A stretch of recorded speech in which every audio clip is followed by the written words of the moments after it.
మొదలు వెళ్తుందో అది తీరిపోతుంది. మరి జాగ్రత్తగా కోరుకోసమా అన్నాడు. సరే అన్నాడు. సరే సరే నువ్వు అర్జెంటున్నది వెళ్ళిపో అని ఆయన పంపించేశాడు. ఈ జమీందారు ఇంటికి వచ్చేసాడు. మౌన వ్రతం. ఎందుకంటే నోట్లో చేయమంటే ఏమైపోతుందో మూడే కోరికలు, మూడే వరాలు ఇచ్చాడు.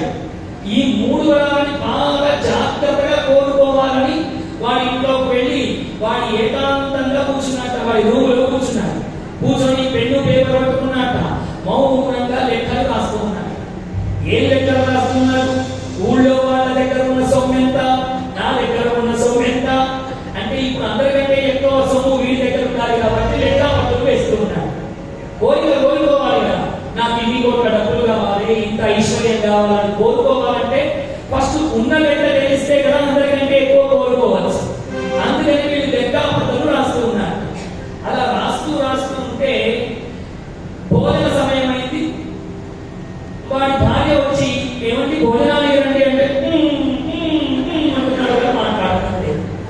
మాట్లాడితే ఏం వస్తే ఏమైపోతుందో ఆ బ్రాహ్మణుడు చెప్పాడు కాబట్టి మాట్లాడకుండా సైగ చేస్తున్నాడు. ఇది ఏమైపోయింది అనుకున్నదా సాధి. రాత్రంతా కూర్చొని లెక్కలు వేస్తూ ఉన్నాడు. పూర్తి రాత్రంతా వెళ్ళిపోతూనే ఉన్నాడు, నిద్ర లేదు. ఇందాక చెప్పినట్టుగా వీడికి ఆశ ఎక్కువ. ఎంత ఆశ అంటే ఎవ్వరికి లేని ఐశ్వర్యం వీడికి ఉండాలి. మనిషికి ఆశ ఉంటే ఆశ అసలు అంటుంటుందా? ఎంతో కొంత కోరుకుంటే అయిపోతుంది. కానీ వీడు ఆశ తీరక లెక్కలు రాస్తూనే ఉన్నాడు.